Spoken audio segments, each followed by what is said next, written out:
네, 여러분 안녕하세요. 씨알쌤입니다. 자, 이번 영상에서는 신사고 본문이에요. 출판사 신사고의 난장이가 쏘아 올린 작은 공 조세희 씨의 소설 같이 공부해 보도록 하겠습니다. 네, 여러분 갈래부터 보시면요. 단편 소설이고 연작 소설이다 라고 되어 있어요. 연작 소설 선생님 여기 의미 적어 놓은 거 보세요.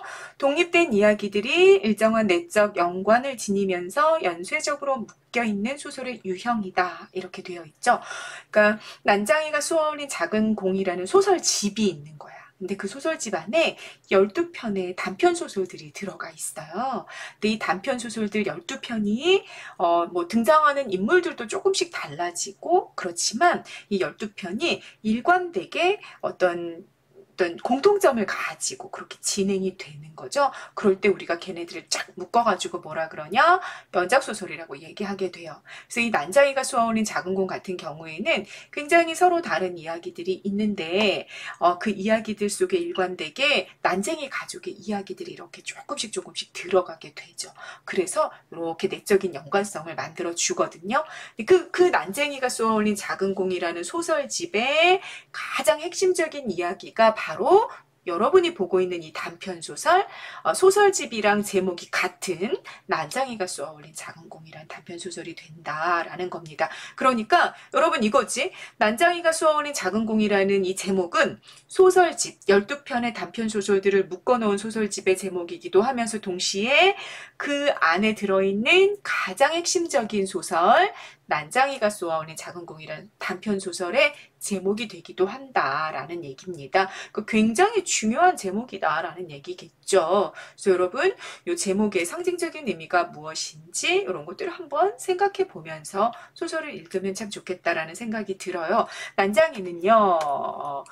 이 작품의 서술자인 단편 소설의 서술자인 나의 아버지예요. 아버지고 여기 사회적 약자를 상징합니다. 사회적 약자라는 건 그럼 무슨 의미냐? 사회가 소외시키고 또 굉장히 별 볼 일 없게 비참하게 모욕도 주고 그래도 아무렇지도 않게 사람들이 생각하는 그런 약한 사람을 의미하죠. 가장 기본적으로는 가난한 사람을 상징하게 되는 거지. 경제적으로 풍요롭지 못한 삶을 살아가는 경제적으로 비참하게 살아가는 그런 가난한 사람들을 상징적으로 보여주는 게 난장이고요. 이 우리 아버지가 실제적으로 육체적으로도 굉장히 이제 난장이인 키가 굉장히 작은 장애를 가지고 있는 그런 분으로 그려지고 있는데 그건 상징적으로는 경제적인 약자, 사회적인 약자를 상징한다. 도시 빈민층을 상징한다라고 여러분들이 잡고 가시면 됩니다. 자, 쏘아 올렸어. 그 난장이가 뭘? 공을 쏘아 올렸어요. 근데 이 공은 작은 공입니다. 여러분, 1차적으로 상승의 이미지를 갖죠.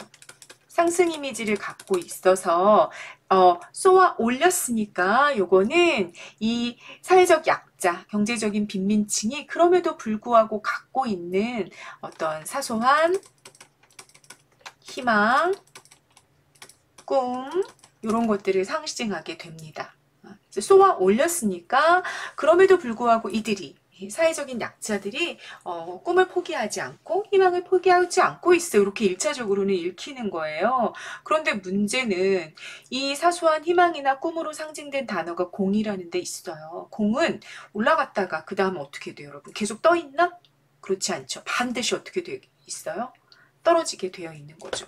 그래서 얘가 하강의 이미지를 동시에 갖고 있는 거예요. 그래서 이 하강의 이미지까지 포함을 시킨다면 우리가 이 작품의 제목을 어떻게 읽어낼 수 있냐면 사회적인 약자, 경제적인 빈민층들이 정말 이 마음속에 꿈을 안고 소소한 정말 삼시세끼를 정말 잘 먹고 싶어. 또는 내 집을 갖고 싶어. 이사 다니고 싶지 않아. 뭐 이런 꿈 있잖니? 그런 꿈조차도 이루는 것이 쉽다 어렵다? 어렵다. 하강의 이미지.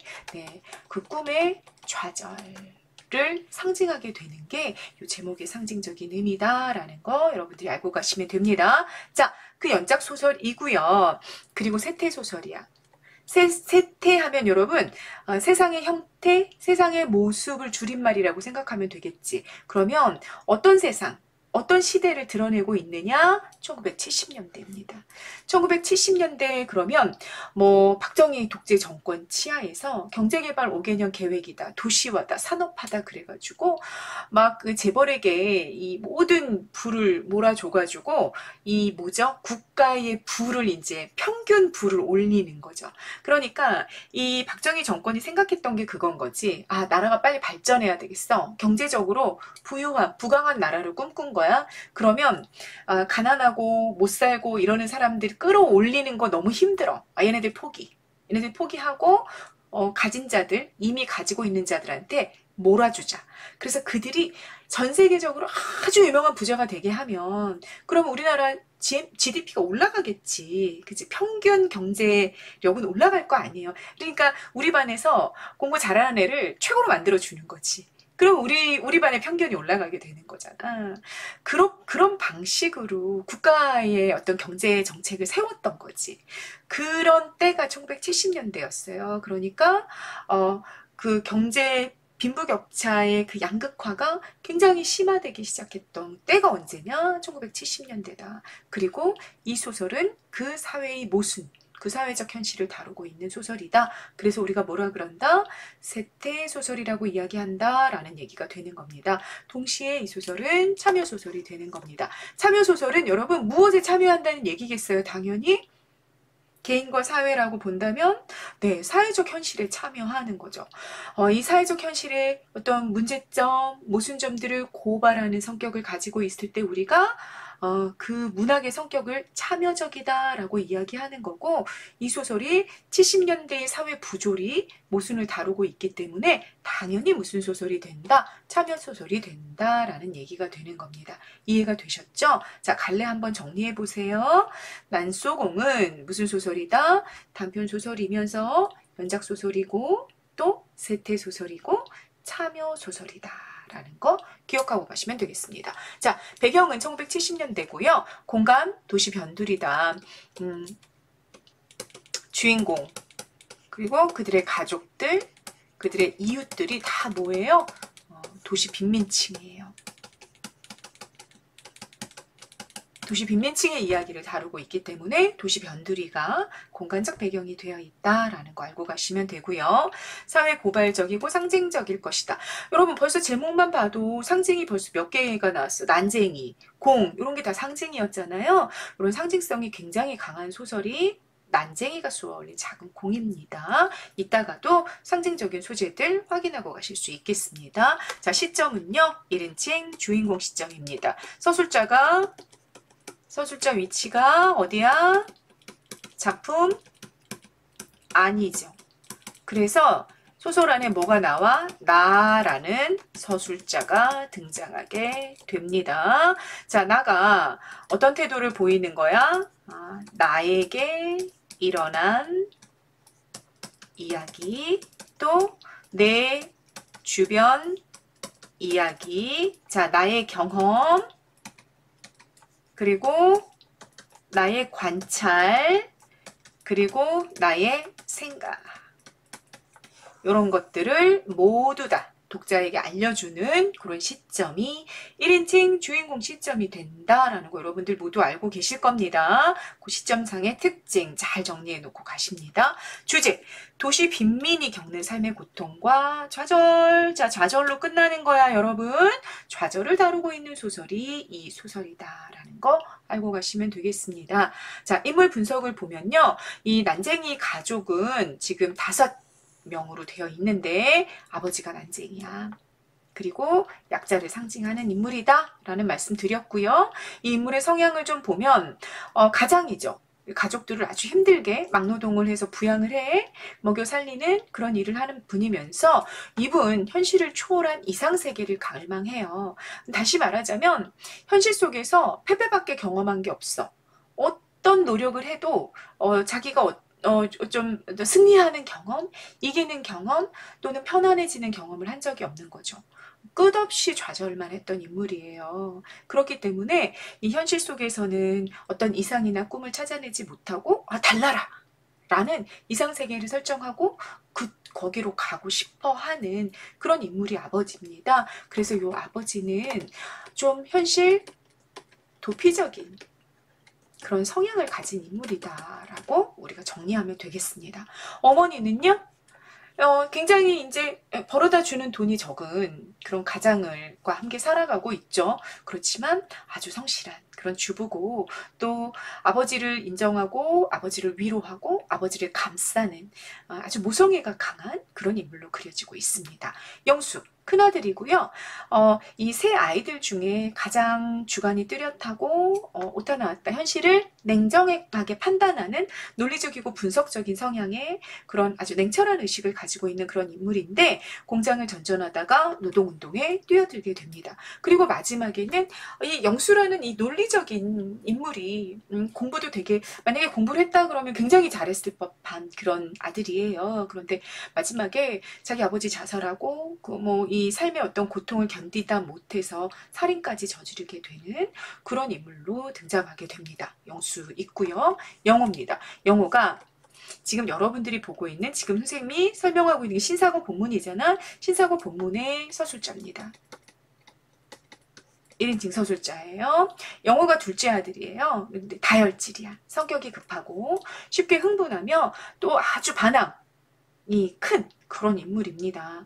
공장 노동자로 일하다가 나중에 공장에서 쫓겨나는 그런 인물로 등장하고 있고, 이 소설에 지금 여러분들이 보는 본문의 서술자다라는 거 기억하고 가시면 됩니다. 영희가 막내, 순수한 마음을 갖고 있는 가장 연약하고 예쁘고 순수한 그런 막내 여동생인 거죠. 그렇지만 굉장히 험한 일들을 경험하게 되는 그런 딸로 영희가 등장하게 됩니다. 자, 이렇게 5 인물이 중심 인물이다라는 거고요. 특징 보십니다. 특징 여러분, 요거 3번 별표. 현재와 과거가 교차된다. 여러분, 교차된다 그러면 현재에서 과거 혹은 과거에서 현재 갔다가 끝나버리면 안 돼. 교차는 왔다 갔다 한다는 얘기죠. 과거로 갔다가 다시 현재로 돌아왔다가 다시 과거로 갔다가 이렇게 교차되면서 시간이 왔다 갔다 가는 역순행적인 구조, 다시 말하자면 입체적인 구조를 가지고 있습니다. 기억하시고요. 4번도 별표. 이들이 살아가고 있는 도시 변두리는 어떤 곳이냐? 낙원구 행복동입니다. 여러분, 이 도시 변두리에 누가 살고 있다 그랬어요?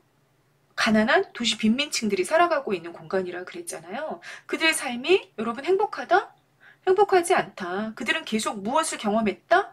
좌절을 경험했다 그랬잖아요. 그런데 그들이 살아가고 있는 동네 이름이 뭐야? 행복동이라고. 그러면 요 이름은 반어적이다 라는 거 알 수 있을 겁니다. 별표하시고 기억하고 가십니다. 5번 중요합니다. 서술 주체의 이동을 통해 다양한 시각을 드러낸다. 물론 지금 이게 여러분들이 보고 있는 본문은 2부야. 2부고 여기 썼네요. 2부의 서술자는 영호고 그 이야기만 있어. 그렇기 때문에 이 이야기 안에서 서술 주체가 이동하지는 않아요. 그런데 자, 이거 봐봐. 난쏘공이라는, 난쟁이가 쏘아 올린 작은 공이라는 단편이 있단 말이야. 여기에 부가 나눠져 있는 거예요. 1부, 2부, 3부 이렇게 나눠져 있어요. 이게 한 소설 안에 묶여 있고요. 요 1부의 서술자가 영수, 2부의 서술자가 영호, 3부의 서술자가 영희. 이렇게 서술 주체가 이동하는 그런 특징을 보여주고 있다라는 얘기입니다. 이해되셨죠? 자, 단편 안에 1부, 2부, 3부로 나눠져 있고 각각의 서술 주체가 다르다. 시점은 뭐다? 시점은 1인칭 주인공 시점이다. 그런데 그 1인칭 주인공이 각자 다르다. 라는 거로 이해하고 가시면 된다. 그 얘기입니다. 그러면 여러분 선생님이 여기다 이렇게 적어놨어. 시점은 바뀐다, 바뀌지 않는다. 시점이 뭐라고 여러분? 내가 내 얘기를 하고 있단 말이야. 내가 내 얘기를 하는 1인칭 주인공 시점인데 그 시점은 안 바뀐다고. 안 바뀌면서 그냥 그 1인칭 주인공이자 서술자인 그 서술 주체가 1부, 2부, 3부가 각각 다르다. 그런데 신사고 본문은 몇 부를 다루고 있다? 영호가 서술자인 2부를 다루고 있다. 이렇게 기억해 놓고 가면 된다라는 얘기입니다. 됐죠? 그 다음, 요거 서술주체 이동이라는 거는 별표 3개 해놓고 가십니다. 그 다음도요, 5번도 중요해. 짧은 문장이야. 또, 건조한 문장. 수식을 배제했다라는 얘기는 뭔가 이렇게 꾸며주는 말들이 별로 없다는 거야. 건조체라고 우리 얘기하고요. 또 문장이 짧다 하면은 간결체라고 이야기합니다. 그래서 간결체와 건조체의 특징을 갖고 있다라는 것도 여러분 기억하고 가시고요. 문체상의 특징이 되는 거죠. 그리고 7번도 별표. 거인은 난쟁이랑 대비. 그런데 이 거인은 뭘 상징하냐? 부유충을 상징하고 난쟁이는 노동자 빈민계층을 상징하게 된다. 그래서 거인도 등장하고 난쟁이도 등장하고 선과 악의 대결을 드러내고 있고 선은 난쟁이, 악은 거인 이렇게 이분법적인 대립구도를 가지고 간다. 이 소설이 기본적으로. 그리고 달나라에 뭐 누가 살고 있고 우리는 달나라로 갈 거라는 등 이런 환상적인 이야기들이 좀 드러나요. 그래서 이런 것들 거인도 있고 난쟁이도 있고 선과 악의 이분법의 대립 같은 것들이 드러나고 또 어떤 이상적인 공간으로 달나라가 설정이 되어 있다라는 것들이 모두 다 동화적인 어린 아이들이 읽는 동화적인 그런 모티프들을 가지고 왔다라는 것도 여러분 별표하고 기억하고 가십니다. 그리고 우리가 이따 확인하겠지만 부분적으로 의식의 흐름 기법을 사용하고 있습니다. 의식의 흐름 기법이라는 건 여러분 논리의 필터를 거쳐서 이렇게 분석적으로 시간을 끊어내고 현실과 한상을 끊어내고 이러지 않아. 그냥 내 의식은 이 시간도 섞이고 이것이 실제인지 환상인지도 사실은 모호하잖아. 내 의식은, 내 내면의 생각은. 그렇기 때문에 그걸 그대로 따라가는 의식의 흐름 기법에서는 가장 중요하게는 현재와 과거의 시간 표지가 사라지는 특징을 보여주고 여러분 이따가 본문에서 확인하게 되실 겁니다. 됐죠? 자, 우리 2부를 보고 간다라는 얘기 이미 말씀드렸습니다. 이제 본문 같이 확인하고 가시죠. 앞부분의 줄거리. 난장이 가족이 사는 마건구 행복동 반어라 그랬어요, 여러분. 철거 계곡장이 배달이 됐습니다. 철거 계곡장이라는 건 뭐냐면 너네 집 이거 허가받지 않았잖아. 니네가 허가받지 않았는데 그냥 국가의 땅에다가 아무렇게나 니네가 지었지? 그거 우리가 철거할 거야. 그거 다 망가뜨리고 무너뜨리고 다 없애버리고 거기다가 국가가 뭘 지을 거야. 그러니까 너네 나가. 라는 걸 통보하는 그 철거 계곡장입니다. 그러니까 이 철거 계곡장이라는 건 여러분 이 소설의 핵심 갈등이 뭔지를 보여주죠. 핵심 갈등 뭐예요? 가난한 개인과 사회의 갈등이라고 볼 수 있는 거지. 개인의 삶을 고통에 빠지게 만드는 사회와 갈등하고 있는 것이 핵심이구나 라는 걸 알려주는 게 철거 계곡장입니다. 그게 배달이 되니까 가난한 그들은 입주권을 팔고 이사해야 할 처지에 몰립니다. 무슨 말이냐면 도시 이제 여기가 낙원구 행복동이야 여러분. 여기는 빈민가죠. 그리고 선생님 색깔펜이 너무 지금 잘 안 보이나요 혹시? 자 이렇게 해봅시다. 무허가 판사촌이야. 그러니까 아주 가난한 도시의 노동자들이 그냥 자기네들이 돌 나르고 나무 어디서 구해오고 이래가지고 자기네들이 뚝딱뚝딱 집을 지어가지고 여기가 이렇게 마을이 하나가 만들어져 있는 거예요. 그리고 여기에 강이 시내가 흘러가요. 시내가 흘러가고 여기 이렇게 이제 방죽이죠. 방죽. 뚝이 있습니다. 그리고 여기가 주택가. 여기가 이제 중산층들이 살아가고 있는 주택가. 여기가 이렇게 공간이 딱 나눠진 거죠. 분리가 돼서 시내 강을 경계로 해서 공간이 이렇게 나눠져 있거든요. 그래서 여기가 낙원구 행복동이다. 뭐가 판사촌이다.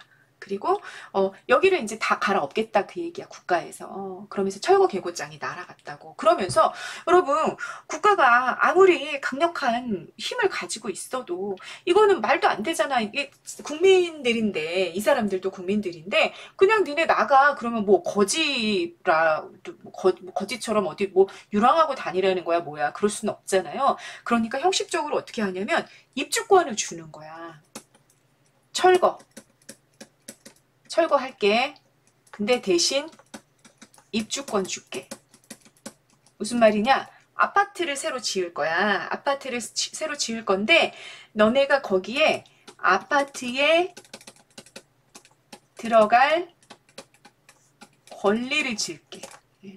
니네가 먼저 들어갈 수 있어. 니네가 원하기만 하면 제일 먼저 너네 들어갈 권리가 있는 거야 하고 입주권을 주는 거예요. 입주권이 이제 약간 이렇게 이런 무슨 카드처럼 생긴 거야. 이렇게 카드처럼 생긴 거 이렇게 딱 받는 거지, 이 사람들이. 그리고 이제 이 사람들이 여태까지 살아가던 집은 국가에서 때려 부숴. 그럼 이거 가지고 이제 짐 챙겨가지고 각자 짐 챙겨가지고 아파트로 들어가면 될까? 안 돼. 권리만 있어, 권리만. 여기에 뭐가 있어야 되냐면 돈이 있어야 돼, 돈.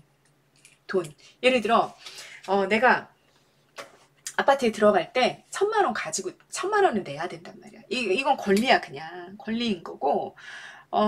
그러니까 너네가 먼저 들어갈 수 있어. 대신 1,000만 원은 내야 돼. 이렇게 된 거지. 근데 이 사람들한테 10만 원도 없는 거예요. 그러니까 어떻게 할 수밖에 없는 거야. 들어갈 수 없어요. 입주권은 그냥 권리일 뿐인 거야. 들어갈 수 없어서 결국은 어떻게 하냐면 이 사람들이 결국 어떻게 하냐면 입주권을 브로커들한테 팔아 넘겨요. 그러니까 부동산 업자들한테 팔아 넘기는 거예요. 그러면 부동산 업자가 입주권을 사. 예를 들어 요 입주권을 100만 원 뭐 이렇게 해서 주고 입주권을 사는 겁니다. 브로커들이. 그래서 이 입주권을 사가지고 이 부동산 업자들이 어떻게 하냐면 진짜 1,000만 원을 낼 수 있는 사람들한테 파는 거지.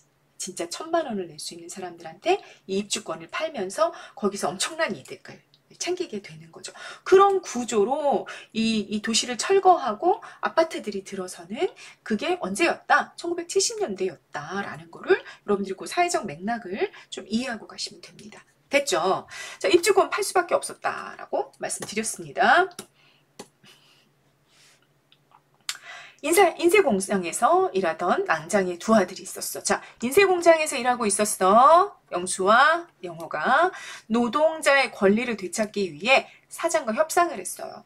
막 이 의식이 깨어나기 시작을 하면서, 왜냐하면 이 난쟁이 가족에게 지섭이라는 지식인, 대학생, 친구 같은 사람이 있었던 거죠. 그래서 그 지섭을 통해 가지고 이 노동자의 의식 이런 것들에 대해서 좀 각성이 일어나요. 그리고 이 큰아들 영수가 굉장히 공부하기 좋아하는 그런 사람이었거든. 의식이 깨어 있는 거죠. 그래서 이 노동자의 권리를 되찾기 위해 사장과 협상을 시도하다가 결국 공장에서 쫓겨납니다. 김 사장이라는 부동산 업자가 난장이 가족의 입주권을 사갔고 난장이의 딸 영희는 가족들 모르게 김 사장을 따라갑니다. 그러면 여러분, 영희가 왜 따라갔겠어요? 영희가? 항상 스토리는 연결해서 읽어야 돼요. 그러면 김 사장이 지금 뭐 했다고? 우리 가족이 입주권을 사갔단 말이야. 그리고 영희가 그 김 사장을 따라갔으니까. 왜? 입주권을 되찾아오기 위해서 따라갔구나라는 걸 알 수 있죠. 자, 여기까지 스토리 정리됐죠. 어떻게 됐다고?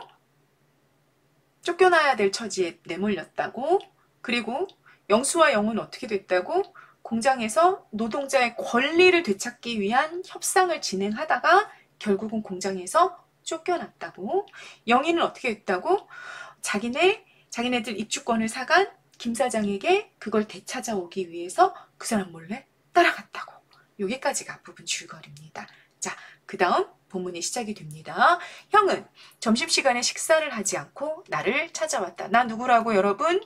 영호라는 둘째 아들이라고 우리는 이야기를 했습니다. 우리가 말을 할 줄 몰라서 그렇지 이것은 일종의 싸움이다. 여러분 기억. 이것이 뭘까요? 이것이. 본문으로 보세요. 앞부분 줄거리. 이것.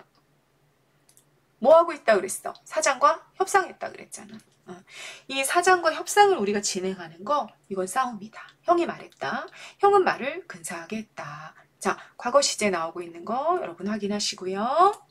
이야기했다. 찾아왔다. 과거 시제 사용하고 있죠? 형은 말을 근사하게 했다. 우리가 받아야 할 최소한도의 대우를 위해 싸워야 돼. 우리가 받아야 할 최소한도의 대우라는 게 과연 뭔 거야, 여러분? 줄거리랑 다시 연결을 하자면 노동자의 권리죠.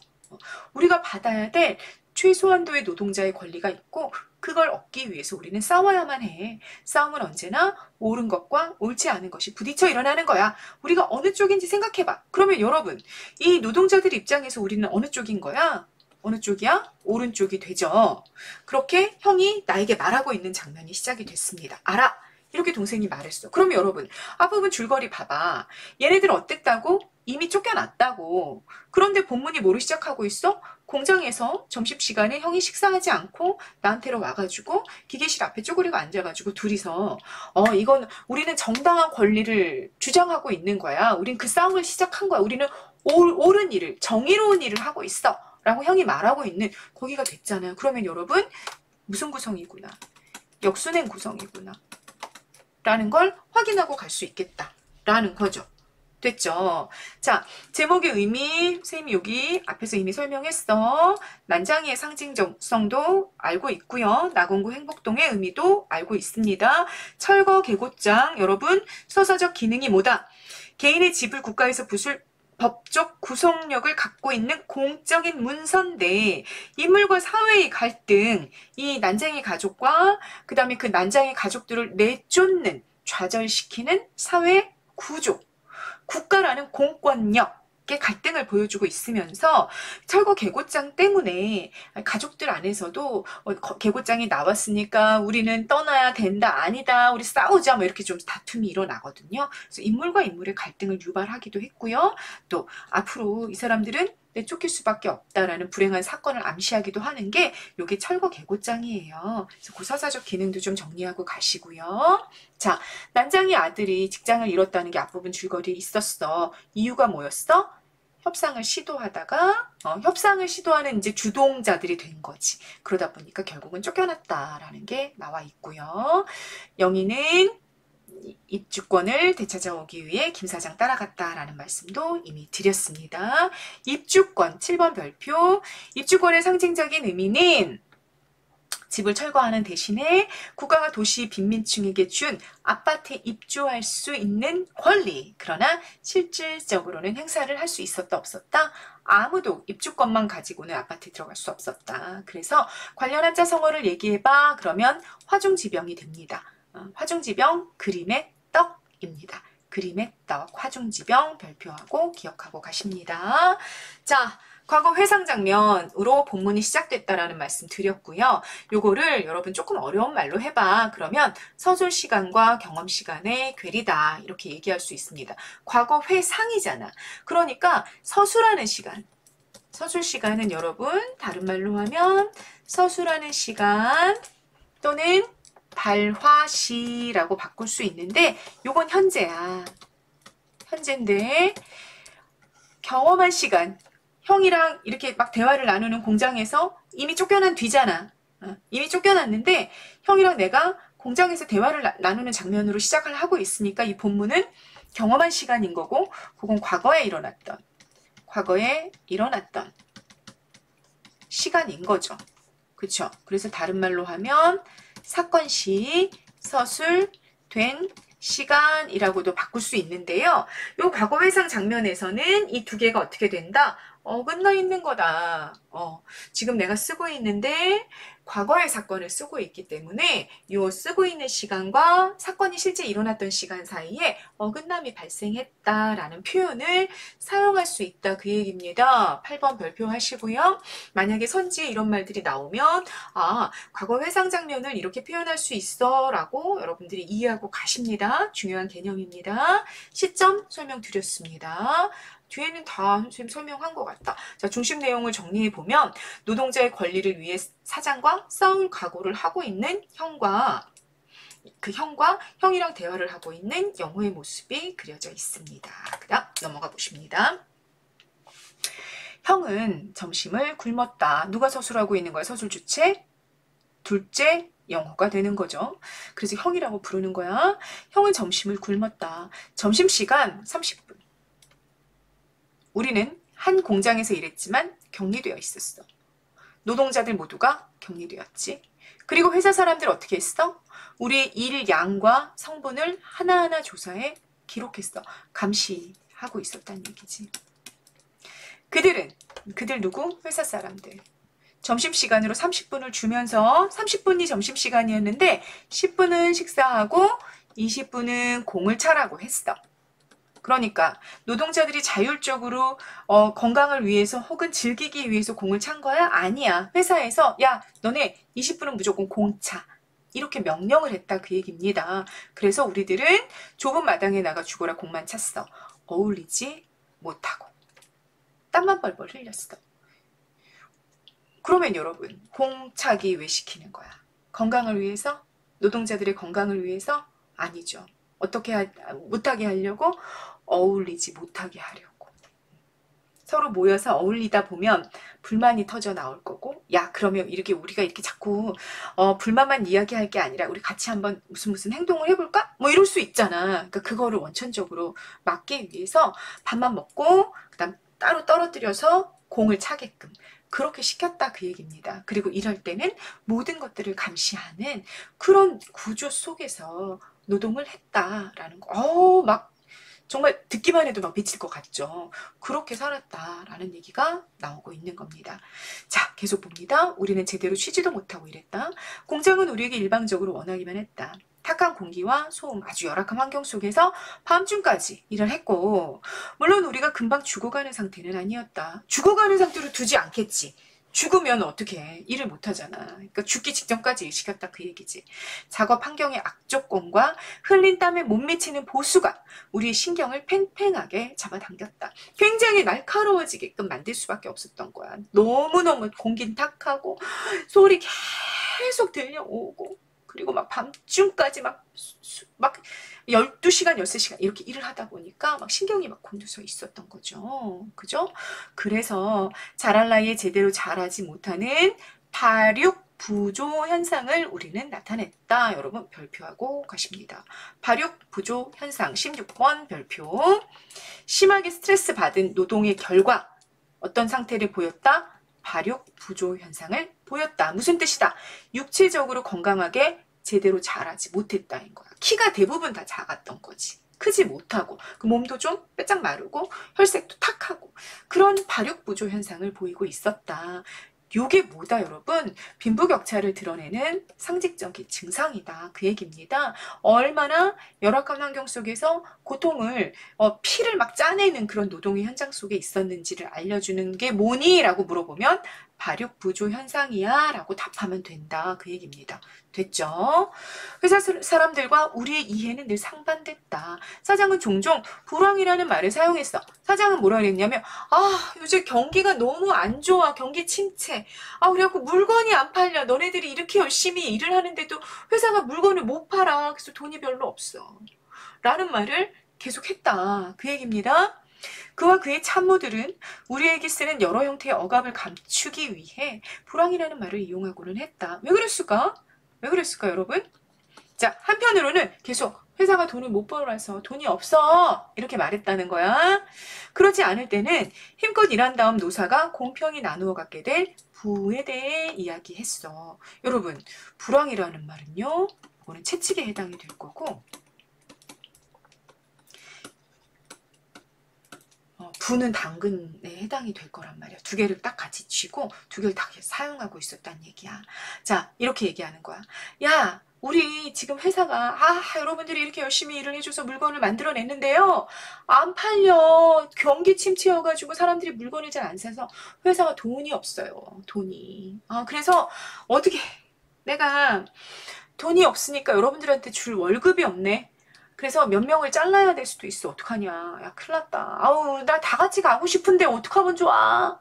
몇 명을 잘라야 되나. 내가 어떡하면 여러분들을 모두 끌어안고 갈 수 있을까. 참 고민이다. 이렇게 뭔가 협박을 하면서 공포심을, 두려움을. 노동자들은 잘리면 갈 데가 또 없잖아. 그 공포감을 자극했다는 거야. 그러면서 또 한편 희망에 대한 얘기를 했어. 어떤 희망? 야, 지금 여러분은 고생스럽지만 여러분 잠시만 기다려. 우리가 불황을 이제 넘어가가지고 이제 경기 침체를 벗어나서 이 사람들이 좀 잘 살게 되면 우리 물건들을 사줄 거야. 그러면 회사가 돈을 많이 벌게 되겠지? 그러면 그렇게 됐을 때는 여러분들한테 이 돈을 우리만 갖는 게 아니라 공평하게 나눠줄 거야. 기대해도 좋아.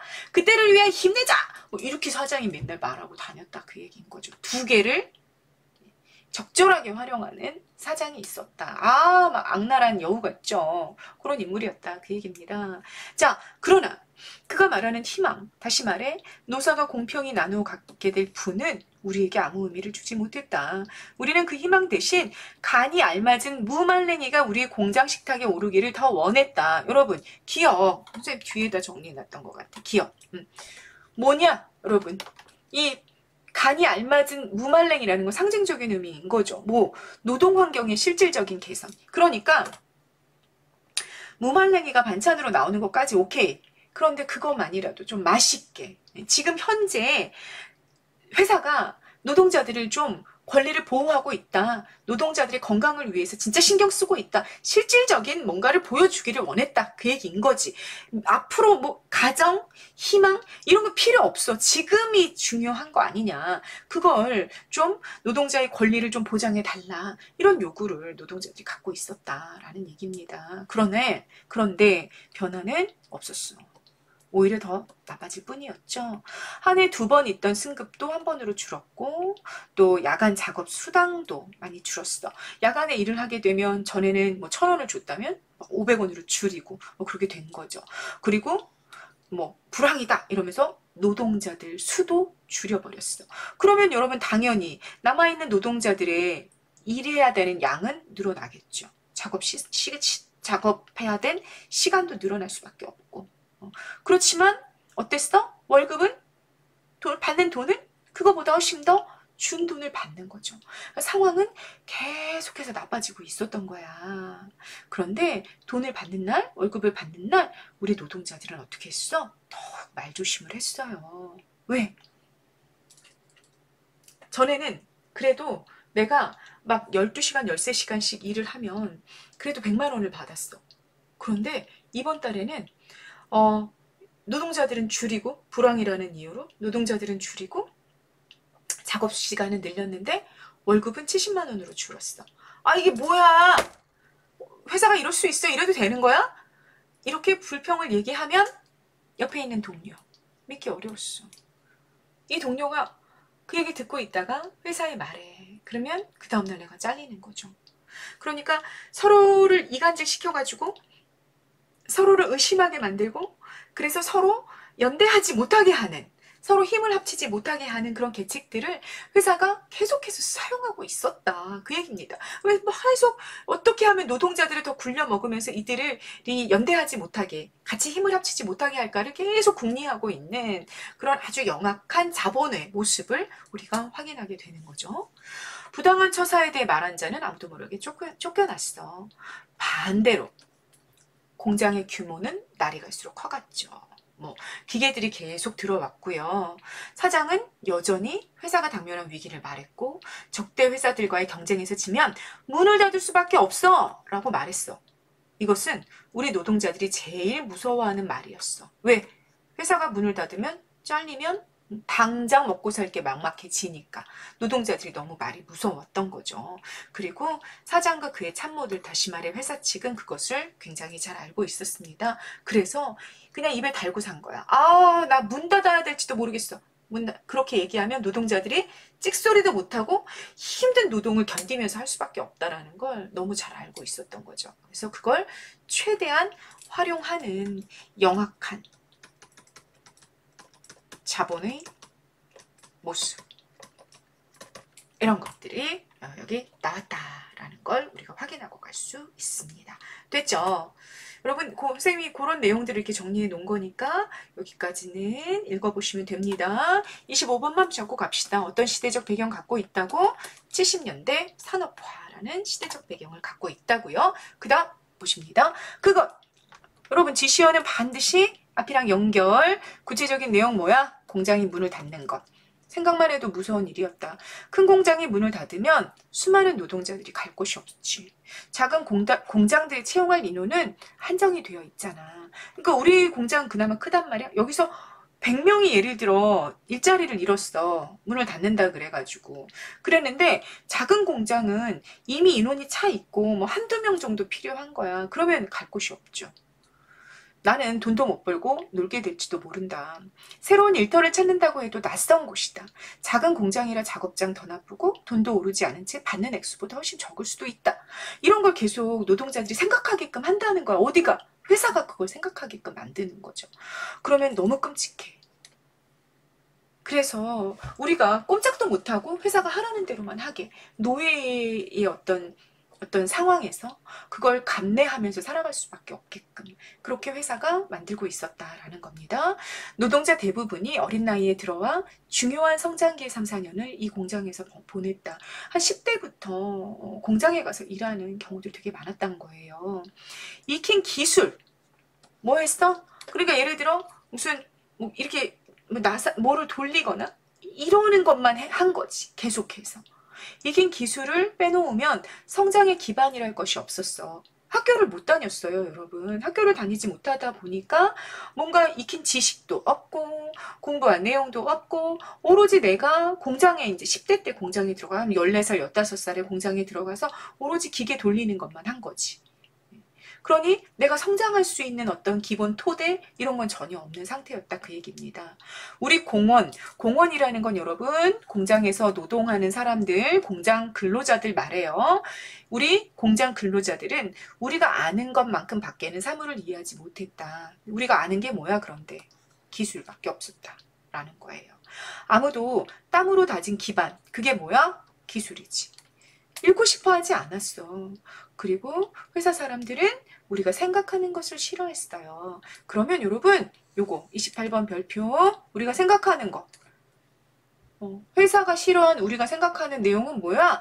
노동자의 권리에 대해서 고민하고 좀 더 나은 삶에 대해 성찰하고 부당한 권력을 행사하는 회사를 비판하고 이런 건 생각이지. 이거 회사가 싫어했다는 거야. 그래서 공원들은 어떻게 할 수밖에 없었어? 일만 했어. 대다수 공원들이 변화가 일어날 수 없는 상태를 인정했어. 무엇 하나 일깨워줄 사람도 없었고 어른들도 자기들의 경험을 들려줄 것이 없었다. 이유 뒷문장입니다. 마음속에서는 옳은 것이 실제에서는 반대 방향으로 움직여지는 것만을 그들은 보았었어. 그들이 누구야? 어른들인 거죠. 우리 어른들, 우리 아버지, 어머니 또는 공장에서의 선배들도 뭐만 본 거야? 계속 실패하고 좌절하고 나는 이래야 돼. 그래 공장의 근로자들이 힘을 합쳐서 우리가 함께 저항했으면 좋겠어. 그래서 회사가 좀 그러면 우리의 요구 조건을 좀 들어주지 않을까? 이루어졌던 적이 단 한 번도 없어. 오로지 좌절만 경험했단 말이야. 그러니 얘기해 줄 게 없었던 거죠. 그러니 어린 우리들은 더군다나 모르는 게 너무나 많을 수밖에 없었고요. 사장에게 다행한 일이었죠. 그 집, 누구 집? 사장 집. 식구들은 정원 잔디를 기계로 밀어서 깎았다. 그 집 정원에서는 손질이 잘 된 나무들이 밝은 햇빛을 받아 무럭무럭 자랐어요. 여러분 플러스야 마이너스야? 자연은 플러스야. 나무들 플러스의 상태. 그 집의 나무들, 사장집 나무들은 나무종합병원에서 나온 나무 의사들이 돌봤어. 나무종합병원이 있네? 아이고 선생님도 처음 알았다. 나무종합병원에서 나무 의사들이 나와서 나무들이 건강하게 자랄 수 있도록 도와줬다 그 얘기입니다. 그런데 노동자들의 건강을 위한 그런 병원은 있었을까 여러분? 없었어. 그래서 A의 서사적 기능이 뭐다? 노동자와 자본가 사이에 빈부격차가 얼마나 심했는지. 그러니까 사장 집에서는 사장집 식구들이 키우는 나무조차도 건강했다고. 나무조차도. 강아지도 고기를 뜯었다고. 그런데 이 사장이 경영하는 공장의 노동자들은 어땠다고? 한 달이 가도 고기 한 번을 못 먹었다고. 맨날 코피 흘리면서 살았다고. 그 빈부격차가 엄청나게 심했다라는 걸 보여주는 게 나무종합병원이다 라는 얘기가 되는 거죠. 이해하셨죠? 별표 체크하고 가십니다. 나도 나무병원 앞을 지나가 본 적이 있다. 간판에 귀대개 나무는 건강합니까? 라고 씌워져 있었어. 그 밑에 작은 글씨로 병충해 구제, 진단, 생리적 피해 진단, 외과 수술, 건강유지 관리라고 씌워져 있었다. 함께 지나던 어린 조역이 말했다. 나보다 어린 나를 이제 도와주는 그런 공장 근로자야? 우리 집에는 나무가 없습니다. 나는 건강하지 못합니다. 이렇게 말했다는 거죠. 우리는 배를 잡고 웃었다. 무엇이 그렇게 우스웠는지 모른다. 어린 조욕은 그때 거의 날마다 코피를 흘렸다. 아주 영양실조 상태에 있었던 거죠. 그러면 여러분 요 디귿의 의미. 우리 집에는 나무가 없습니다. 나는 건강하지 못합니다. 귀대개 나무는 건강합니까? 우리 집엔 나무가 없고 나도 건강하지 않습니다. 이런 말인 거지. 그래서 여러분 어떤 의미야? 사장 집에 나무보다 못한 게 우리다 라는 의미가 돼서 냉소적이고 자조적이고 풍자적인 그런 어조를 만들어내게 되는 거죠. 자조라는 건 무슨 뜻 여러분? 자기를 조롱하는 말투라는 뜻이죠. 그런 말투로 말하는 그런 얘기까지 장면이 하나 나왔습니다. 소제목을 정리해보면 노동환경의 개선은 요구하지 못하고 비참하게 살아가는 노동자들에 대한 설명이 일어났습니다. 그 다음 것입니다. 형은 웃옷을 벗어 나의 등에 얹어주었다. 풀숲으로 들어선 형의 바짓가랑이도 이슬에 젖었다. 영희를 보았다는 사람, 여러분 이상하죠 대사. 영희를 보았다는 사람은 주정뱅이 아저씨밖에 없었어. 지금 누구 얘기하고 있어? 영희 얘기하고 있잖아. 그러면 앞에까지. 여기까지는 무슨 얘기였어? 내가 공장에 있었을 때의 얘기잖아. 나랑 형이. 근데 앞에 줄거리 봐봐 여러분. 앞에 줄거리로 가보면 앞부분 줄거리에 가면 공장에서 쫓겨난 뒤란 말이야. 이미. 이게 현재라고. 그리고 영희는 사라졌어. 이게 현재야. 이게 서술하는 시간이야 지금. 그리고 여기서부터는 뭐였어? 과거 공장에 있었던 당시 과거 회상이었던 거지. 그게 어디까지 간 거야? 여기까지 간 거예요. 과거 회상이 끝나는 겁니다. 여기서. 그리고 영희가 사라진 현재로 갑자기 돌아온 거예요. 여러분 시간표지 있다 없다? 시간표지가 없죠. 그래서 이런 게 부분적인 의식의 흐름 기법 부분이다. 아까 선생님 얘기했어. 의식의 흐름 기법의 가장 큰 특징이 뭐다? 현재와 과거가 시간 표지가 없이 그냥 훅 들어오고 훅 나가고 그런다. 그래서 갑자기 막 헷갈려 스토리가. 이런 특징을 보여준다 그랬잖아요. 이런 부분에서 나타나게 되는 거죠. 영희 보았다는 사람 없었어. 뭐 어쩌고 저쩌고. 나 지금 영희를 찾고 있구나. 여러분들이 요거 쭉 보시면 되고요. 어머니가 너희들 때문이야 라고 말했어. 너희들이 핑핑 노니까 그래서 영희가 나간 거야. 돈도 없고 집도 없고 모든 게 너희들 책임이야. 다른 아이들은 멀쩡하게 남아서 일을 하는데 너희들은 왜 쫓겨났니? 어디에서? 공장에서 쫓겨났니? 어머니가 이렇게 말하는 거야. 어머니의 정서 원망이고 책망이죠. 그러면 여러분 지금 형이랑 내가 무슨 농땡이 치다가 쫓겨났어? 게으름 피다가 맨날 지각하고 그래서 쫓겨났나? 아니에요. 노동자의 권리를 사장과 협상하다가 그러다가 부당하게 쫓겨난 겁니다. 그런데 그렇게 부당하게 쫓겨났어도 이 쫓겨난 노동자들이 어디에 가서도 하소연할 수가 없었던 거지. 그리고 가족들조차도 그걸 이해하기에는 너무 삶이 비참한 거야. 너무 비참한 거지. 그렇기 때문에 원망할 수밖에 없는 그런 아주 가혹한 현실. 가족에게서조차도 인정받지 못하고 이해받지 못하고 공감받지 못하는 아주 비참한 현실에 있었다라는 걸 어머니의 대사를 통해서 우리가 또 알 수 있게 되는 거죠. 됐죠? 34번 별표. 자, 형이 웃옷을 벗어 나의 등에 얹어준 거 현재 상황으로 돌아왔음을 알려주는 기능을 하게 되고요. 그리고 여기 35번 별표 3개입니다. 라달락은 현재잖아. 가에서 다달락까지는 과거였고요. 이 과거 회상 부분은 주로 서술자의 설명적 진술, 다시 말해 말하기, 직접 제시 위주인 반면에 현재 부분인 라는 대화 장면이잖아. 대화 장면. 그래서 간접 제시, 보여주기가 있습니다. 그래서 과거 부분은 직접 제시 위주고 현재 부분은 보여주기, 간접 제시 부분이다, 위주다 라고 소수성의 특징을 정리하고 갈 수 있겠다라는 거 여러분 중요하죠? 별표 3개입니다. 현재 핵심 사건은 영희가 사라진 거고 앞부분 줄거리에 따르자면 부동산 업자를 따라간 김 사장을 따라간 상태죠. 입주권을 되찾아오기 위해서 됐죠. 다음 것입니다. 행복동 생활의 마지막 며칠 우리에게 악몽과 같았어. 왜? 집이 철거돼서 가족들이 떠나야 돼. 그런데 갈 곳이 정해져 있지 않은 채로 떠나는 거지. 그런데 막내딸, 우리가 너무 사랑하는 막내딸이 사라졌어. 영희가. 그러니 악몽이었던 거죠. 영희를 찾아 헤맸고 영희를 본 사람 없었고 영희는 가방도 들지 않고 집을 나갔어. 뭐만 갖고 나갔냐면 줄이 끊어진 기타와 펜지꽃 2송이만 가지고 나갔습니다. 39번입니다. 2개가 챙겨 나갔어. 줄 끊어진 기타, 펜지꽃 2송이. 자, 상징. 우리 앞에 선생님이 이미 정리했죠. 난소공예는 굉장히 상징적인 소재들이 많다. 여기도 상징입니다. 줄 끊어진 기타는요. 영희의 꿈과 그 꿈의 좌절을 상징합니다.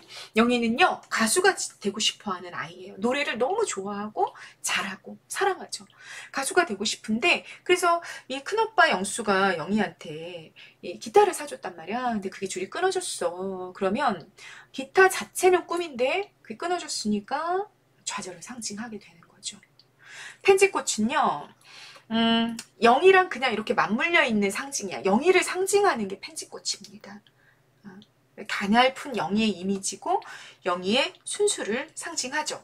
그래서 영희가 이 2가지를 갖고 나갔다라는 건 꿈과 희망을 이어가지 못하고 있어요. 이게 줄 끊어진, 줄 끊긴 기타라고. 그러나 순수함, 펜지꽃. 고이 가지고 나갔잖아. 지키려고 노력하고 있는 모습이구나. 영희는 그런 상황이구나. 라는 걸 우리가 알게 되는 거죠. 계속 가십니다. 나는 좀 큰 돌멩이를 집어 던졌습니다. 어디로 던지는 거냐면 강둑에 앉아서 강을 향해 돌멩이를 던지는 거야. 선생님 그 구조, 이 마을이 어떻게 위치해 있는지 여기 강이 있고 강둑이 있고 그리고 여기가 행복동이고 여기가 주택가고 이렇게 나눠져 있다는 얘기 선생님이 앞에서 드렸습니다. 그래서 여기 돌멩이를 던지는 곳은 어디다? 강이고 단절의 기능을 한다. 가진 자와 못 가진 자를 나누는 그런 기능을 하는 그곳을 향해 돌멩이를 집어 던지는 그 장면이 나왔다라는 얘기입니다. 이런 것들은 이제 행동을 묘사하는 그런 문장들이 되겠죠. 이번에도 소리를 들을 수 없었다. 강으로 이렇게 던졌는데 잔물결이 수초 사이로 밀려왔다. 이게 지금 강에서 이게 이 돌멩이가 딱 떨어지면서 착착착 물결이 퍼져나가는 그런 모습들을 연상해 볼 수 있겠습니다. 그런데 저 먼 쪽에서 지섭이가 오고 있는 모습이 보였죠. 지섭이는 여러분 대학생이라고 그랬고 행동하는 지식인이고 이 사람 주택가에 살아요. 근데 주택가에 사는데 자기가 부자가 아니라 부잣집에 저기로 들어가는 거 과외 선생으로 들어가서 살아가는 그런 사람이에요. 이 사람이 난쟁이 가족이랑 같이 한편이 되어서 같이 움직이죠. 이 사람이 다가오고 있는 모습을 봤습니다. 그의 손에 쇠고기가 들려 있었죠. 뒷맥락을 보면 이 쇠고기는요. 난쟁이 가족이 집이 철거되기 앞서서 마지막 식사를 하는데 그 마지막 식사에 먹는 게 쇠고기예요. 지섭이가 그걸 준비해서 가지고 오는 거죠. 대문 앞까지 나온 아버지가 그의 손을 지섭의 손을 잡고 들어갔고 아버지가 쇠고기를 부엌간 어머니에게 넘겨주고 부엌 안에 연기가 자욱했습니다. 형이 불을 피우고 있었어요. 형은 눈물을 씻으면서 아궁이에 나물을 넣었고 어머니는 밖으로 나와 눈물을 씻었어. 지금 여러분 왜 이렇게 눈물을 씻고 있는 중인 거예요? 지금 이 마지막 식사를 하고 나면 이제 이 집을 떠나야 돼. 영희를 찾지 못했어. 그 상태에서 마지막 이제 철거가 예고되어 있는 마지막 날이 된 겁니다. 그러니까 이제 가족들이 다 울고 있는 그런 모습이 그려지고 있는 거죠. 우리는 며칠 동안 명인의 집에서 나온 나무를 쪼개 떼었다. 그 말은 무슨 말이냐면 여러분 명인은 우리 이웃집이었는데 이 집 먼저 떠났어. 그 집이 떠났으니까 그 집 비어있는 상태인 거잖아. 이제 무너뜨릴 일만 남은 거죠. 그래서 거기서 떼온 나무를 쪼개가지고 이 아궁이에 넣어가지고 불을 지피고 있는 그런 모습인 겁니다. 이해되셨죠? 형의 몸에서 연기 냄새가 났다. 아버지가 같은 기침을 했다. 계속 형의 내가 관찰하면서 형의 행동, 아버지의 냄새, 뭐 형의 냄새 이런 것들을 계속 묘사하고 있는 문장이 나오고 있습니다. 아버지와 지섭은 아무 말도 하지 않았다. 지섭은 아버지에게 빌려준 책을 읽었다. 아버지는 그가 감옥살이를 했다고 말했었다. 아버지에 의하면 그는 잘못한 것도 없이 감옥에 갔었다. 여러분, 그러면 왜 감옥살이 했는지 우리 생각해 볼 수 있겠다. 왜 감옥살이를 했겠다? 이유를 추정해 본다면 아마도 이 부조리, 이 빈부격차에 이 지섭은 어떤 누구 편? 못 가진 자들의 편이었기 때문에 감옥에 갈 수밖에 없는 그런 모습이었다. 아마 그것과 싸우다 감옥에 갔었겠구나 라는 거 우리 생각할 수 있는 거죠. 지섭은 마루에 앉아 책을 읽었다. 형과 나는 시멘트 담 앞에 서서 밖을 내다보았다. 집들이 다 헐려서 곧바로 동사무소가 보였고요. 그 너머로 밝고 깨끗한 주택가가 보였습니다. 요게 여기 있다고 말씀드렸죠. 그 바른 쪽은 슈퍼마켓이 있는 큰 길이다. 영희가 한때 일한 빵집이 보였다. 여기 빵집이 하나 있고 여기가 영희가 아르바이트 하던 곳이었다는 거지. 형과 내가 유리창 밖에서 본 영희는 정말 예뻤다. 아무도 영희가 난장이의 딸이라는 것을 믿으려고 하지 않았다. 우리는 끝내 영희를 찾지 못했다. 자, 뭐야? 나의 관찰 그리고 주관적인 생각 이런 것들이 주로 서술되고 있는 문장 여러분들이 확인하셨습니다. 소달락의 제목을 좀 만들어 본다면 결국 영희를 찾지 못하고 행복동을 떠나는 날을 맞이한 난장이 가족과 그들과 함께하고 있는 지섭을 볼 수 있습니다. 자, 그 다음 보십니다. 고깃국 누가 가지고 온 거? 지섭이 가져온 거. 끓이고 고기도 굽고 어머니가 상을 내려 행주지를 했고요. 계속 행동 묘사. 그 다음에 후각 이미지. 행동 묘사 이런 것들이 계속 나타나고 있죠. 이런 것들은 뭐다? 간접 제시다 라고 말씀드렸습니다. 보여주기가 나타나는 거죠. 그런데 동사무소 앞에 사람들이 쇠망치를 든 사람들이 있었고요. 그들이 우리 집을 향해 오고 있어요. 그러면 이 사람들 어떤 사람들인지 알겠지? 지금 이 집을 무너뜨리려고 오는 사람들인 거야. 내가 대문을 잠급니다. 왜? 마지막 식사 해야 되니까 방해받지 않고 어머니 밥상 차리고 형이 상을 들여다 마루에 놓았어. 여러분 지금 이 부분은 좀 주의해야 돼. 내용일치 불일치 문제에서는요. 주체를 바꿔놓는 경우가 행위의 주체를 바꿔놓는 경우 굉장히 많아. 그런데 여기는 지금 누가 어떤 행위를 하고 있는지가 분명하게 본문에 나와 있잖아요. 그러니까 이 본문은 유의해서 누가 지금 어떤 행동을 하고 있구나 이런 거를 잘 보십니다. 내용일치 불일치 문제에서 주체를 바꿔가지고 낼 수 있는 본문이 되겠다라는 거 선생님 미리 말씀드려요. 나는 대문을 잠갔고 형이 상을 들여왔고 형은 나를 걱정했어. 왜냐? 내가 성격이 어떻다고? 되게 다혈질이고 반항적이라 그랬잖아. 그래서 걱정한 거야. 내가 철거반원들에게 환거하다가 뭔가 안 좋은 일을 당할까 봐 이 논리적인 형이 걱정을 했던 거죠. 그런데 내 생각, 괜한 걱정. 그들이 쇠망치로 머리를 내려친다고 해도 나는 그냥 가만히 있었을 거야. 왜? 나 이제 알았어. 아무것도 안 돼. 내가 뭐 한다고 될 수 있는 일은 없어. 이거 나 알고 있거든. 너 공장에서도 쫓겨났는데 뭐 이렇게 돼버린 거지. 아버지가 먼저 수저 들었고 지섭이 수저를 들고 어머니는 국을 마시고 형과 나는 밥에 국을 말았고 그리고 대문을 두드리는 소리가 들려요. 꼼짝도 않고 우리 식사를 했고 그리고 영희가 이 시간에 어디서 어떤 식탁을 대하고 있을지 우리는 알 수 없었다. 아마 영희 생각한 것 같아. 우리의 밥상에 자 여러분 상징적인 문장들 의미 좀 보고 가세요. 우리의 밥상에 우리 선조들 때부터 묶어 흘려보낸 시간들이 올라 앉았다. 난장이의 선조들도 사회의 하층민으로 핍박받으며 힘겹게 살아왔다는 의미다. 선조들 대로부터 묶어서 흘려보냈던 시간들. 이 선조들이 누구였냐면 다 노비들이었어. 그 고통, 비참, 좌절, 그게 우리의 밥상 위에 있었다. 그것을 잡아 칼날로 눌렀다면 피와 눈물 그리고 힘없는 웃음소리와 밭은 기침소리가 그 마디마디에서 흘러 떨어졌을 것이다. 자, 여러분, 뭐 피와 눈물, 힘없는 웃음소리와 같은 기침소리, 대유법. 대유법 뭐예요, 여러분? 속성으로 혹은 부분으로 전체를 비유하는 거죠. 비유법 중에 하나죠. 그러면 이 피와 눈물, 힘없는 웃음소리와 같은 기침소리는 뭘 대표하는 거라고 여러분? 조상 때부터 지금까지 이 식탁, 고기가 있는 이 식탁을 먹기 위해서 참아왔던 그 고통들을 상징적으로, 비유적으로 보여주고 있는 게 피, 눈물, 힘없는 웃음소리, 같은 기침소리다. 그 얘기입니다. 모두 다 플러스다, 마이너스다? 마이너스다. 라는 얘기인 거고요. 그러니까 이 가족들이 먹으면서 그런 생각을 한 거지. 이 한 끼를 먹기 위해, 이 소고기를 먹기 위해 우리는 얼마나 고통스러운 삶을 이렇게 살아오고 있는 건가 라는 생각을 했겠다라는 거죠. 대문을 두드리던 사람들이 집을 싸고 돌았고 시멘트 담을 쳐부쉈어요. 우리가 식사를 하고 있는 동안 시멘트 담이 무너진 거죠.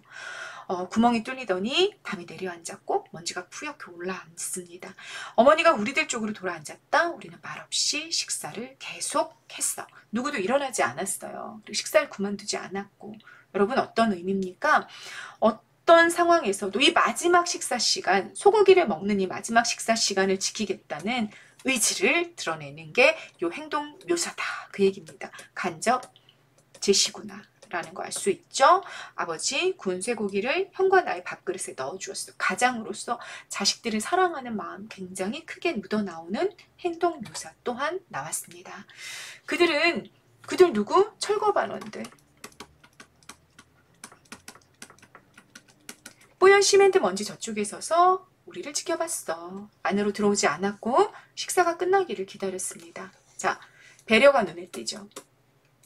보면 이 철거 반원들도 여러분 이 쇠망치 들고 집 부수러 온 사람들이 부자들이겠어? 아닌 거죠.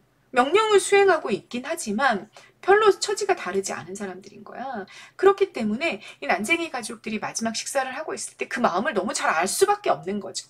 그래서 기다려줍니다.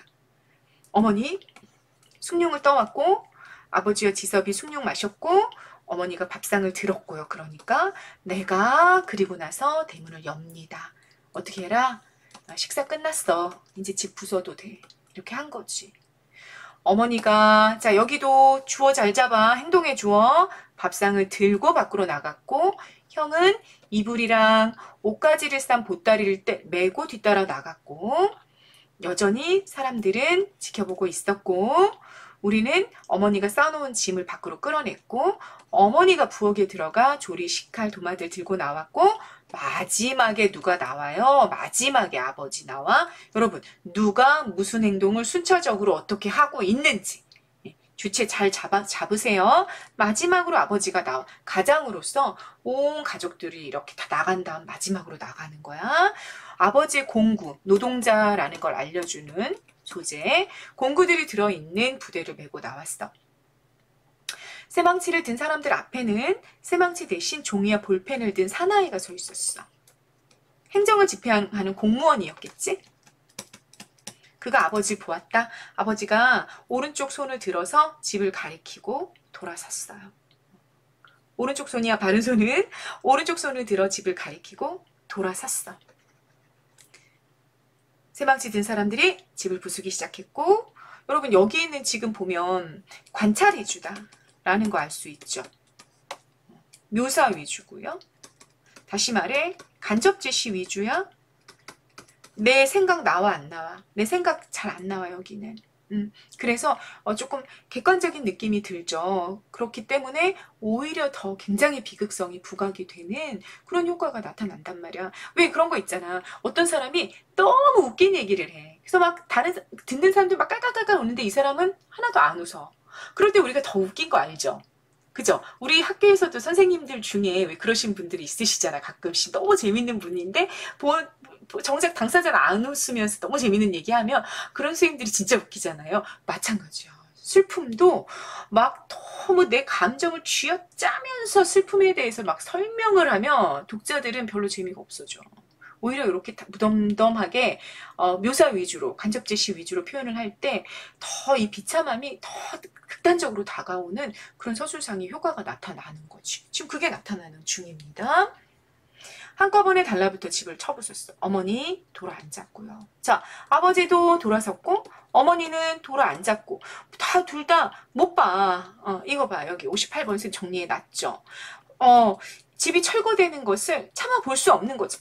이 집은 이 가족들이 지은 집이고 여기서 아이들을 키웠단 말이지. 엄마 아빠 너무 고통스러운 거죠. 슬픔, 절망감, 좌절감을 이렇게 돌아서고 돌아앉고 라는 행동으로 드러내는 거야. 역시 뭐다? 간접짓이다. 간접짓이 다른 말로 보여주기다 라고 말씀드렸습니다. 자, 지붕 내려앉았고 아주 쉽게 끝났어. 쇠망치를 놓고 땀을 씻었고 사나이가 종이에 무언가 써놔요. 사나이 누구 여러분? 사나이 앞에 있었던 그 펜을 들고 있었던 서류랑 펜을 들고 있었던 그 사나이죠. 지섭이 들고 있던 책을 아버지에게 주었다. 그는 그 사나이 공무원을 향해 다가갑니다. 방금 무슨 일을 하셨습니까? 몰라? 지섭이? 몰라서 물어보는 거야? 아니야. 무슨 의미다? 당신은 해서는 안 된 일을 했어. 라는 의미다. 사내는 몇 초 후에 지섭의 말을 알아들었다. 이 사람 무슨 얘기하는 거야? 이러다가 대답했다는 거야. 30일까지 철거하게 돼 있었죠? 시한이 지났어요. 행정대집행법. 행정에서의 강제집행수단의 하나인 행정대집행에 관한 일반법. 강제집행을 할 수 있단 말이야. 말을 안 들으면 국민들이. 그 집행법에 따라 철거 작업을 했습니다. 그러니까 서류를 작성하고 있는 사내가 남의 집을 부쉈는데 그 근거가 뭐라고? 법이라고, 법. 그래서 여러분 60번 별법. 무슨 정보? 법이 누구 편이다? 강자 편에서 약자의 것을 뺏는, 강자가 약자의 것을 빼앗는 도구가 뭐다? 법이다 라는 거 우리가 알게 되죠. 됐죠? 철거 작업 제가 법에 따라 진행한 거예요. 할 얘기 없죠? 돌아서려고 했어. 지섭이 말했어. 지금 선생님 무슨 일을 지휘했는지 아십니까? 편의상 500년이라고 하겠습니다. 1000년도 더 될 수 있지만 방금 선생님은 500년이 걸려 지은 집을 헐어버렸습니다. 5년이 아니라 500년입니다. 왜? 왜 500년이야? 난장이 가족이 선조들 대에서부터 이어져온 핍박과 가난을 뚫고 겨우 마련한 삶의 보금자리가 이 집이었던 거야. 이거.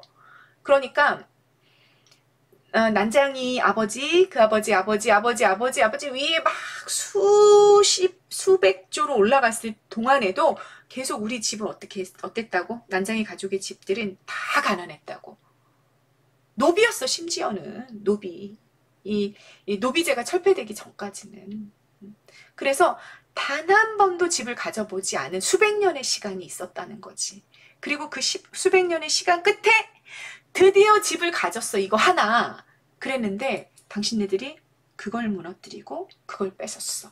라고 얘기하고 있는 거야. 문장의 의미 이해하셨죠? 사나이? 이해 못해. 500년이 뭐야? 모르시겠어요? 그만 비켜요. 당신이 덫을 놓았어요. 덫. 부자들이 가난한 자들의 것을 뺏기 위한 함정을 놨어요. 당신이 아니려면 당신 상부, 누구? 부자들, 기득권층들이. 100여 세대 이상 여기다 생활터전을 잡고 있는 거 몰랐어요? 이 100여 세대 이상이 누구야? 도시빈민층들, 낙원구 행복동에 살아가던 이 사람들, 생활터전이 여기라는 거 몰랐어요? 근데 왜 여기다가 아파트를 짓겠다 그래요? 왜? 덫을 놓은 거 아닙니까? 가서 말해. 내가 치더라고. 설마 하고 서 있던 사나이 고개도 돌리지 못하는데 앞면에다 지섭이 정통으로 퍽 들어갔어요. 사나이 두 손으로 얼굴을 감싸며 상체 수그리고 피가 흘렀고 수그린 사나이 지섭이 한 번 더 쳤어. 앞으로 푹 쓰러지는데 우리가 말릴 사이도 없었죠. 쇠망치를 든 사람들이 뻥 이렇게 보고 있었던 거 순식간에 일어나는 바람에 그들이 뒤늦게 몰려와 지섭에게 달려오고 여러 사람이 한꺼번에 치고 받고 밟았어. 누구를? 지섭을. 린치를 막 당한 거죠. 형과 내가 나설 차례였다. 우리도 못 참는 거지. 그래서 우리도 싸우려고 가려고 하는데 난장의 아버지가 우리를 잡습니다. 놔둬라. 아는 사람이 말하게 해라. 여러분, 어떤 작가 의식이 반영이 돼 있다? 지식인이 모순된 현실의 문제를 제기하고 우리 사회를 개선하는데 그들이 앞장서야 한다. 아는 사람이 먼저 하게 둬. 너네는 그냥 가만히 있어. 라고 읽어낼 수 있겠다라는 겁니다. 여러분, 이렇게 읽을 수도 있고요. 또 아버지의 무기력하고 소극적인 태도가 드러나는 문장으로도 읽는 것이 가능합니다. 둘 다 가능하다라는 거. 그렇겠죠, 여러분? 그렇게 우리가 해석을 하고 갈 수 있겠습니다. 자, 그리고 64번도 알고 가야 돼. 가난한 사람들의 것을 뺏는 자본의 현실 앞에 분노한 지섭이 사나이의 주먹으로 쳤습니다. 그리고 자기는 뒤로 죽고 말로 받는다고 우리 보통 그렇게 얘기하죠. 두 대 쳤는데 자기는 그냥 완전히 집단 린치를 당한 거야. 어떤 현실이야? 폭력적인 권력의 힘에 눌려 노동자의 편에 서 있는 지식인의 목소리가 결국은 힘을 발휘한다 못한다. 제 역할을 못한다. 힘 발휘를 못한다. 라는 걸 알려주게 되죠. 자, 드디어 마지막입니다, 여러분. 힘내세요. 현관아는 아버지에게 팔을 잡힌 채 보았다. 일은 간단히 끝났다. 사내는 일어났고 지섭은 쓰러졌고 사람들이 지섭을 일으켜 세우고 어머니 그걸 보면서 그 폭력 사태, 지섭이 막 피를 흘리고 이런 모습 보고 어머니가 막 놀라가지고 막 울었어요. 지섭의 얼굴은 피에 젖었고 머리에서 얼굴로 흘러내렸고 지섭을 그들이 끌고 갔습니다. 공터를 가로질러 동사무소를 지나 큰 길 쪽으로 이렇게 나가는 것을 계속해서 나가 관찰합니다. 아버지가 돌아서더니 들고 있던 책을 형에게 주었다. 아버지가 그들을 향해 걸어갑니다. 그들 누구? 철거반원들. 를 향해 걸어갔습니다. 아버지의 작은 그림자가 아버지를 따라갔다. 여러분, 66번 별표. 아버지의 작은 그림자 뭘 알려줘? 난장이라는 사실을 알려줘. 그리고 작은 그림자가 따라갔어. 도시 빈민으로 살아가는 절망감, 무력감. 거대한 그들은 큰 거인들이야. 그런데 아버지는 작은 그림자. 그래서 이 얼마나 힘든 건지 이것이 결국 아버지가 그들을 향해 걸어갔지만 뭔가 할 수 있다 없다? 아무것도 할 수 있는 것은 없다라는 걸 상징적으로 보여주는 문장이 이 문장이다라고 우리가 읽을 수 있는 거죠. 그렇게 관찰을 계속해 내가. 아버지의 행동, 형의 행동, 그 다음에 철거반원들의 행동, 지섭의 행동 이런 걸 관찰하다가 이제 나의 상황 나옵니다. 나는 더 이상 견딜 수가 없었다. 갑작스럽게 잠이 나를 눌러왔다. 나는 부서진 대문 한 짝을 끌어내 그 위에 엎드렸다. 햇살을 등에 느끼며 나는 서서히 잠에 빠져들었다. 67번. 이해됩니까, 여러분? 이 상황에서 잠을 잔다는 거? 여러분, 잠이라는 건 어떤 행동도 할 수 있어 없어. 어떤 생각도 어떤 행동도 할 수 없는 상태잖아. 그러니까 뭘 상징하는 거야? 무력감을 상징하는 거야. 무력감, 좌절감, 절망감 이런 걸 잠에 빠져 들어가는 것으로 표현하고 있다라는 거 별표 체크하고 알고 가시고요. 우리 식구와 지섭을 제외하고 세 개는 모두 이상했어. 왜? 가난한 자가 가진 하나, 집이야 집. 그런데 많은 것을 소유한 부자가 그걸 뺏어. 아니 하나 가졌는데 99개를 가진 사람이 나 100개 가져야 돼 너 하나 줘 하고 뺏는 거야. 그게 아무렇지도 않게 일어나는 현실이 참 이 세계가 이상하다라는 생각을 내가 했던 거죠. 우리 식구와 지섭을 제외하고 세 개가 모두 이상했다. 그런 의미야? 아니다. 아버지와 지섭마저 좀 이상했다. 아버지와 지섭, 선생님 여기 안 써놨다. 여기 정리합시다, 여러분. 왜 이상해, 여러분? 아버지와 지섭은 왜 이상해? 이렇게 부조리한 사회적 현실 속에서 여전히 꿈을 포기하지 않고 있잖아. 그러니 그들도 이상하지. 아니 좌절하고 절망할 수밖에 없는 현실 속에서 어떻게 꿈을 가지고 있냐고. 그러니 그들도 참 이상하구나 라는 생각을 했다. 그 얘기입니다. 나는 햇살 속에서 꿈을 꾸었다. 영희가 펜지꽃 두 송이를 공장 폐수 속에 던져놓고 있었다. 자, 펜지꽃 두 송이 여러분, 영희를 상징한다 했잖아. 근데 그 펜지꽃이 어디에 빠져? 공장 폐수 플러스 마이너스 오염된 공작물 속으로 빠졌다고 여러분. 그러면 여기 뭘 상징한다? 순수함, 영희의 순수, 행복한 삶에 대한 희망, 이것이 지켜진다, 지켜지지 못한다, 지켜지지 못한다. 암담한 현실을 상징적으로 드러내는 문장이 됐다. 그 얘기입니다. 됐죠? 뒷부분 줄거리 여러분 읽어보십니다. 결국 난쟁이 아버지는 자살하고 입주권을 찾아서 도망친 영희가 그 사실을 알게 되면서 끝나는 게 난쟁이가 쏘아올린 작은 공의 결말이 됩니다. 자, 70번입니다. 이 비극적 현실, 비극으로 끝난 거야. 작가가 역으로 바람직한 사회란 어떠해야 하는지에 관한 자기 생각을 드러냈어. 작가가 지향하는 사회는 그럼 뭐겠구나. 노동자들의 권리가 보장되는 사회에 빈부격차가 줄어들고 누구나 기본적인 생존권, 의식 주는 생존권이잖아요, 여러분. 기본적인 생활과 생존과 직결되어 있는 거잖아요. 그러니 의식 주는 보장을 받을 수 있는 그 정도의 사회는 좀 돼야 되지 않겠는가라는 문제를 제기하고 있는 게 이 작품이구나라는 거 여러분 읽으시면 됩니다. 그리고 여러분 71번도 좀 별표하고 가십시다. 이게 연작 소설이라고 아까 말씀드렸죠. 이 소설에 처음 있는 그 단편 소설이 메비우스의 띠라는 제목을 갖고 있어요. 메비우스의 띠가 뭔지 아시죠, 여러분? 안과 밖에 구별이 없는 상태를 의미하는 이 띠는 무엇을 상징하는가? 이 난소공이랑 좀 연결해서 읽어볼 수 있습니다. 피해자가 안과 밖이 안이 어느 순간 밖이 되고 밖이 어느 순간 안이 된다는 거야. 자, 피해자를 안이라고 치고 가해자를 밖이라고 치자고요. 그러면 피해자가 가해자가 되고 또 가해자가 밖이 다시 안이 된다고. 가해자가 피해자가 돼. 계속 꼬리를 물고 얽히고 설키고 해서 이렇게 계속 피해자와 가해자가 돌아가네. 그게 메비우스의 띠가 상징하는 거구나. 이렇게 읽어낼 수 있는 거죠. 그러니까 가난한 자들의 비참한 삶은 다시 자본가들의 삶을 파괴하는 곳으로 치환이 된다. 그러니까 결국은 가난한 자들이 비참하게 살아가게 되면 누구도 고통을 당할 수밖에 없게 돼. 마지막에는 부자들도 고통을 당할 수밖에 없고 사회 전체가 무너지게 된다라는 걸 메비우스의 띠가 보여주고 있다라는 얘기인 거죠. 실제로 이 공장의 사장을 살해할 의도를 가지고 이 큰 형이 영수가 살해를 해요. 근데 사장인 줄 알았는데 사장이 아니라 사장 동생을 살해하는 뭐 그런 사건이 일어나게 됩니다.